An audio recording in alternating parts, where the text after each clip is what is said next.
The Journey to Islan. Hello, this is Shores of Infinity, Chris speaking, with a video about what is reality and what is metaphor on the spiritual path to enlightenment. And one of my favorite books has always been and is still Carlos Castaneda's The Journey to Islan. His third book, and the one that calibrates the highest, above 700. And here Carlos, who has himself never been there, not in his, while he wrote his books nor afterwards, but when he wrote the book, definitely he was still an apprentice, and he struggled to understand what Don Juan and Don Genaro, his two main teachers, were talking about. And he always was confused, are they talking in metaphors or not? So this is not so easy to be answered, but whoever those characters were in real life, Don Genaro and Don Juan tried to describe it to him, tried to make it clear to him after one of his own experiences of higher consciousness, what it means to see, what it means to perceive the world as it is in energetical terms. Beyond the illusion, basically, after stopping the world, when you see, it's like seeing everything in strands of energy. It's not a seeing, it's a perceiving. And it's a bit like when Neo sees the code. And personally, I find this one of the most enlightening examples, but I've recommended this passage to others, and it seems it's not for everyone an eye-opener, an epiphany. But this is how it usually is. Yeah? Usually these kind of stories, contents, also what I talk about in these videos here in this channel, it's helpful when it happens to you, or maybe just before or afterwards, to cope with it. It's not useful information beforehand. But when it happens to you, then you know, now I know what he was talking about, then it will be helpful to you.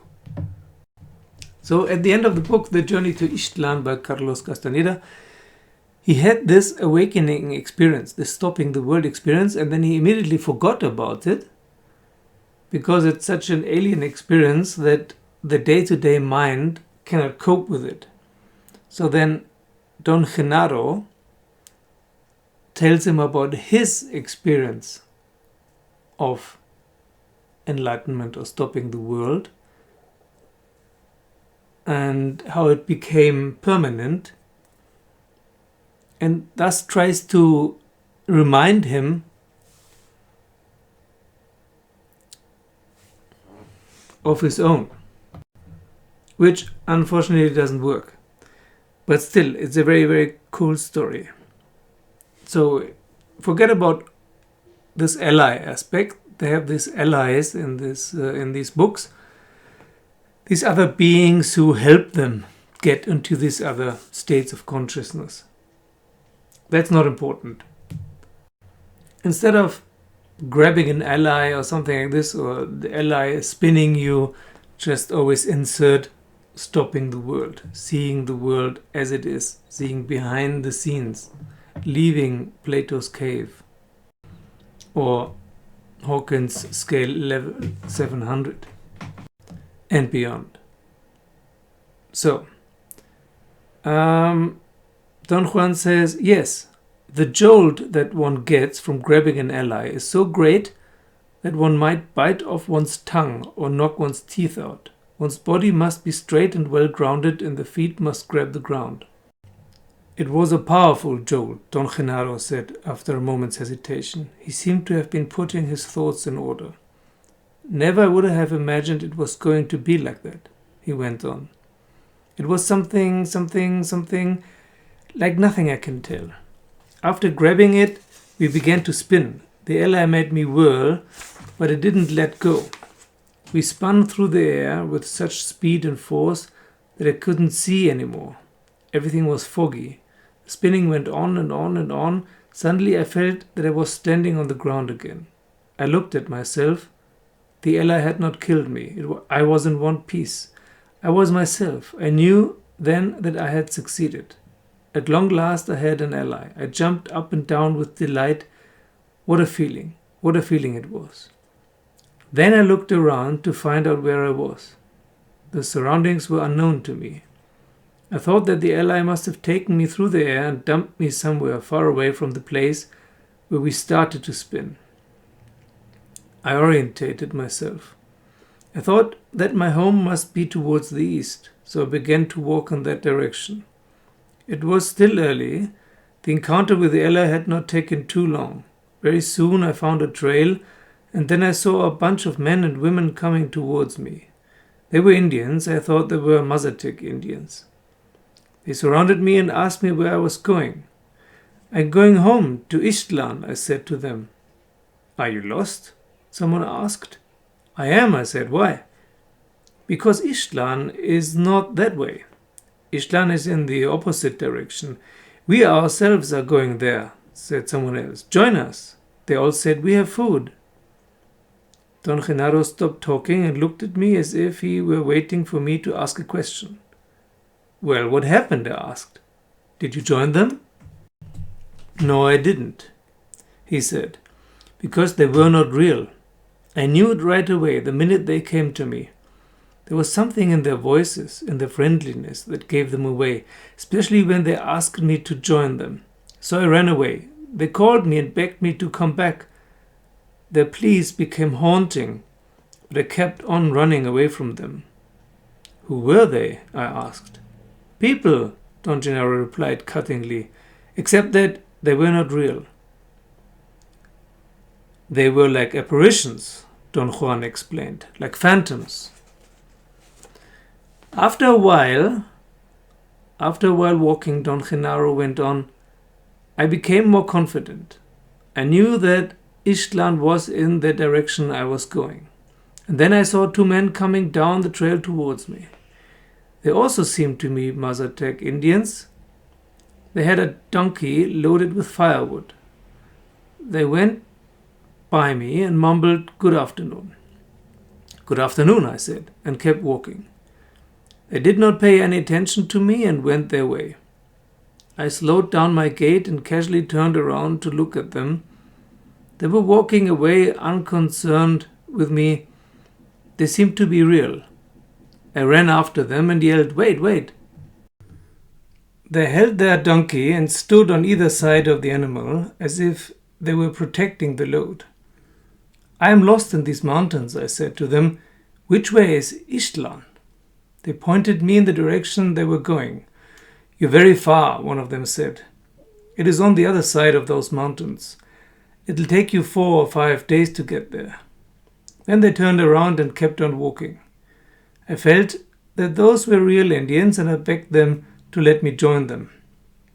We walked together for a while, and then one of them got his bundle of food and offered me some.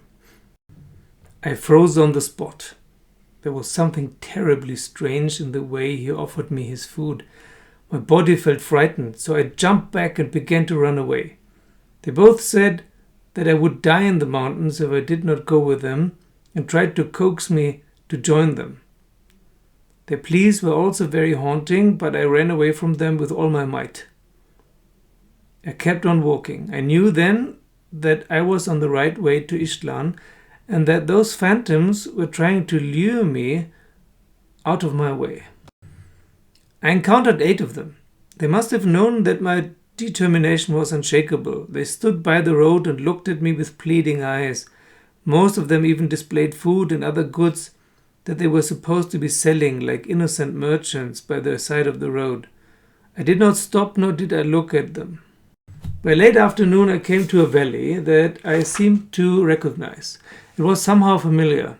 I thought I had been there before, but if that was so, I was actually south of Islan. I began to look for landmarks to properly orient myself and correct my route when I saw a little Indian boy tending some goats. He was perhaps 7 years old and was dressed the way I had been when I was his age. In fact, he reminded me of myself tending my father's 2 goats. I watched him for some time. The boy was talking to himself the way I used to. Then he would talk to his goats. From what I knew about tending goats, he was really good at it. He was thorough and careful. He didn't pamper his goats, but he wasn't cruel to them either. I decided to call him. When I talked to him in a loud voice, he jumped and ran away to a ledge and peeked at me from behind some rocks. He seemed to be ready to run for his life. I liked him. He seemed to be afraid, and yet he still found time to herd his goats out of my sight. I talked to him for a long time. I said that I was lost and that I did not know my way to Islan. I asked the name of the place where we were, and he said it was the place I thought it was. That made me very happy. I realized I was not longer lost and pondered on the power that my ally had in order to transport my whole body that far in less time than it takes to bat an eyelash. I thanked the boy and began to walk away. He casually came out of his hiding place and herded his goats in an almost unnoticeable trail. The trail seemed to lead down into the valley. I called the boy and he did not run away. I walked towards him and he jumped into the bushes when I came too close.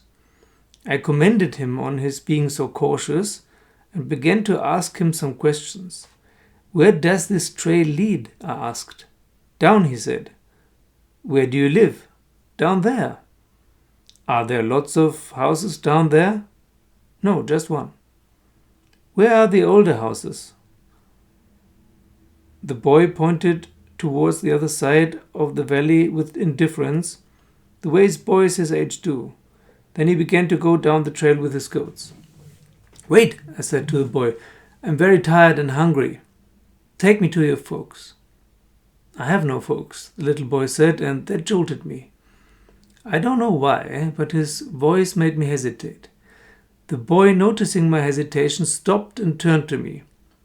There's nobody at my house, he said. My uncle is gone and his wife went to the fields. There's plenty of food, plenty. Come with me. I almost felt sad. The boy was a phantom too. The tone of his voice and his eagerness had betrayed him. The phantoms were out there to get me, but I wasn't afraid. I was still numb from my encounter with the ally. I wanted to get mad at the ally or at the phantoms, but somehow I couldn't get angry like I used to. So I gave up trying. Then I wanted to get sad because I had liked that little boy, but I couldn't. So I gave up on that too. Suddenly I realized that I had an ally and that there was nothing that the phantoms could do to me. I followed the boy down the trail. Other phantoms lurched out swiftly and tried to make me trip over the precipices, but my will was stronger than they were. They must have sensed that because they stopped pestering me. After a while they simply stood by the path. From time to time, some of them would leap towards me, but I stopped them with my will. And then they quit bothering me altogether. Don Genaro remained quiet for a long time. Don Juan looked at me. What happened after that, Don Genaro? I asked. I kept on walking, he said factually. It seemed that he had finished his tale and there was nothing he wanted to add. I asked him why was the fact that they offered him food a clue to their being phantoms. He did not answer. I probed further and asked whether it was a custom among Mazatec Indians to deny that they had any food or to be heavily concerned with matters of food. He said that the tone of their voices, their eagerness to lure him out, and the manner in which the phantoms talked about food were the clues. That he knew that because his ally was helping him. He asserted that by himself alone he would have never noticed those peculiarities. Were those phantoms allies, Don Genaro? I asked. No, they were people. People? But you said they were phantoms. I said that they were no longer real. After my encounter with the ally, nothing was real anymore. We were quiet for a long time. What was the final outcome of that experience, Don Genaro? I asked. Final outcome? I mean, when and how did you finally reach Islan? Both of them broke into laughter at once. So that's the final outcome for you, Don Juan remarked. Let's put it this way then. There was no final outcome to Don Genaro's journey. There will never be any final outcome. Genaro is still on his way to Islan. Don Genaro glanced at me with piercing eyes and then turned his head to look into the distance towards the south. I will never reach Islan, he said. His voice was firm but soft, almost a murmur. Yet in my feelings sometimes I think I'm just one step from reaching it, yet I never will. In my journey I don't even find the familiar landmarks I used to know. Nothing is any longer the same. Don Juan and Don Genaro looked at each other. There was something so sad about their look. In my journey to Islan, I find only phantom travelers, he said softly. I looked at Don Juan. I had not understood what Don Juan had meant. Everyone Genaro finds on his way to Islan is only an ephemeral being, Don Juan explained. Take you, for instance. You are a phantom. Your feelings and your eagerness are those of people. That's why he says that he encounters only phantom travelers on his journey to Islan. I suddenly realized that Don Genaro's journey was a metaphor. So, your journey to Islan is not real then, I said. It is real, Don Genaro interjected. The travelers are not real. He pointed to Don Juan with a nod of his head and said emphatically, This is the only one who is real. The world is real only when I am with this one.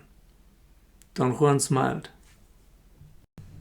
Genaro was telling you his story, Don Juan said, because yesterday you stopped the world, and he thinks that you also saw, but you are such a fool that you don't know it yourself. I keep on telling him that you are weird and that sooner or later you will see. At any rate, in your next meeting with the ally, if there is a next time for you, you will have to wrestle with it and tame it. If you survive the shock, which I'm sure you will, since you're strong and have been living like a warrior, you will find yourself alive in an unknown land. Then, as is natural to all of us, the first thing you will want to do is to start on your way back to Los Angeles. But there's no way to go back to Los Angeles. What you left there is lost forever. By then, of course, you will be a sorcerer, but that's no help. At a time like that, what's important to all of us is the fact that everything we love or hate or wish for has been left behind. Yet the feelings in a man do not die or change, and the sorcerer starts on his way back home knowing that he will never reach it, knowing that no power on earth, not even his death, will deliver him to the place, the things, the people he loved. That's what Genaro told you. Don Juan's explanation was like a catalyst. The full impact of Don Genaro's story hit me suddenly when I began to link the tale to my own life.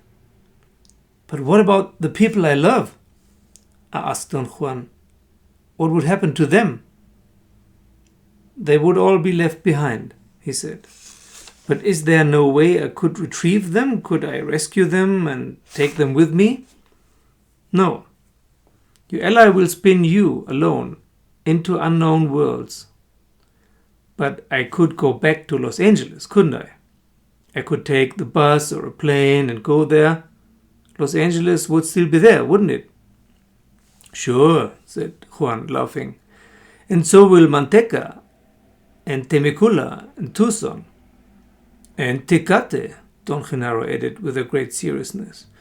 En piedras negras, en tranquitas, Don Juan said, smiling.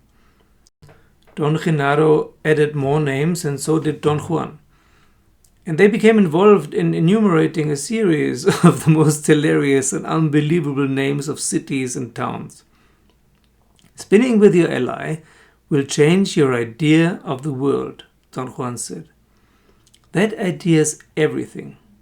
And when that changes, the world itself changes. He reminded me that I had read a poem to him once and wanted me to recite it. He cued me with a few words of it, and I recalled having read to him some poems of Juan Ramón Jiménez. The particular one he had in mind was entitled El viaje definitivo, the definitive journey. I recited it. And I will leave, but the birds will stay singing. And my garden will stay with its green tree, with its water well.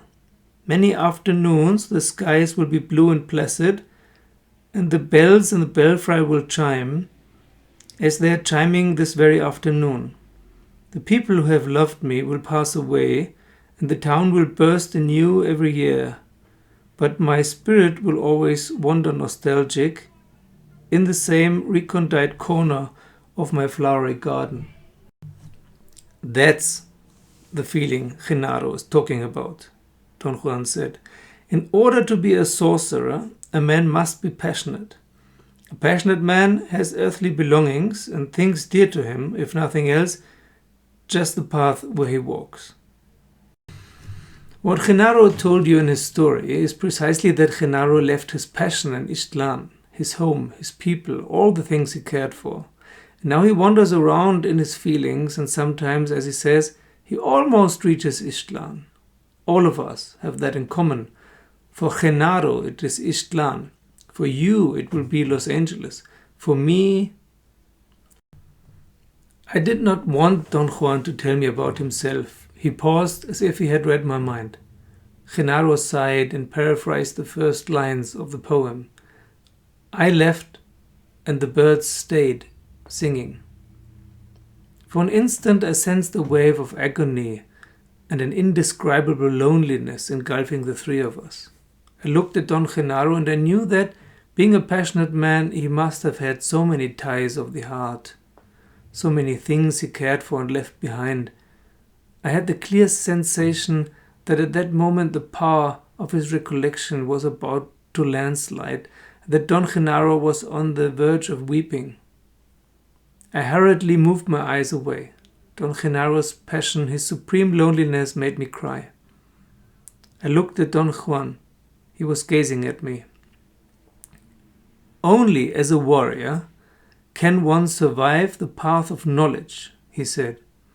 Because the art of a warrior is to balance the terror of being a man with the wonder of being a man. I gazed at the two of them, each in turn.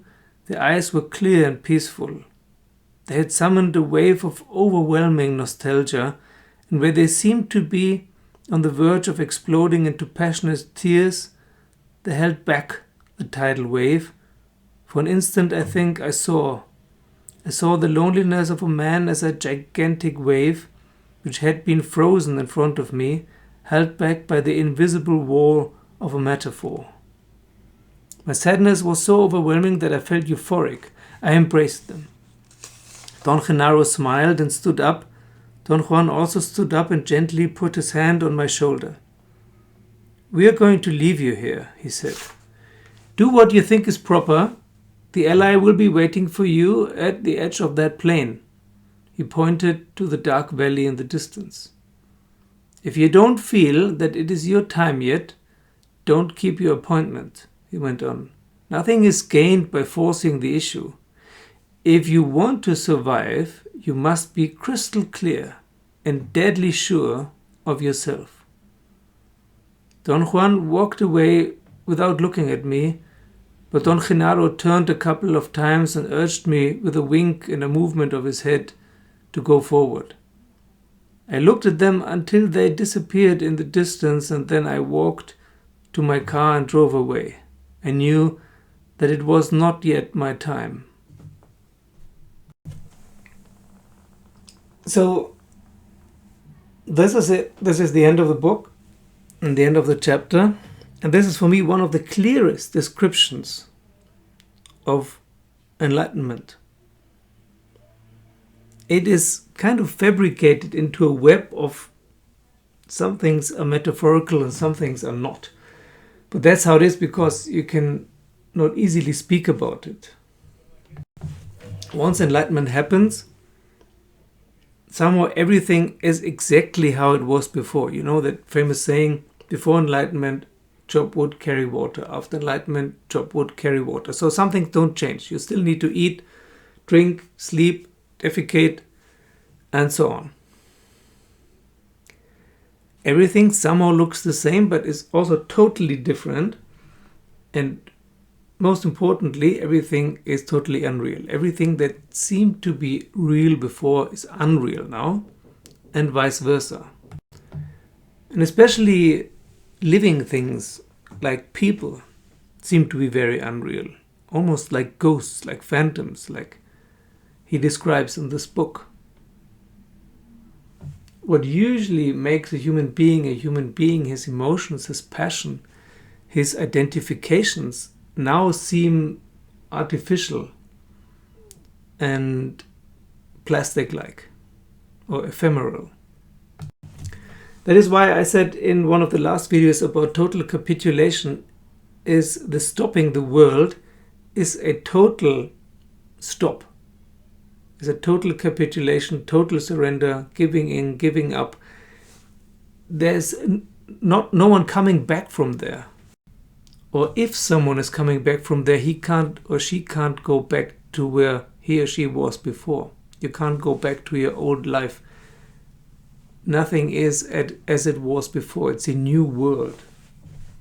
It's a new way of living without identifications, without thoughts and emotions and passions. It's very neutral. It feels very normal, but everything else feels totally over-exaggerated and artificial and strange and unreal. The journey will never stop, but one thing is for sure, you will never get home again, because all your identifications are gone. Now, this is nothing to understand, and as I said, it's nothing that might be helpful to you now, but it will or might be helpful to you at some point in the future. So that's it for today. I'm sorry for the weird noise in the background. I don't know what it is. The world is weird, full stop. So thank you for subscribing. Thank you for joining me as a Patreon. Give the video a thumbs up if you liked it. And thank you to all my Patreons, namely Ufi, Eric, Rebecca, Jerusha, Glenda, Andre, Chris, Jakub, Tamash, Hill, Kim, Gabriel, Leonie, Daniel, Kerry, Matthias, Robert, Johannes, Jonathan, Brian, Björn, Mark, Patricia, Kelly, Thomas, Goshen, Gregory, Alex, Tyler, Marcus, Thomas, Michaela, Raghu, Courtney, Enda, Chris, Brittany, Patrick, Sam, Alan, Zachary, Christine, Isaac, Rasmus, Tom, Jeffrey, and Yun. Thank you very much for supporting the channel, or having supported it for some time in the past. It's very much appreciated.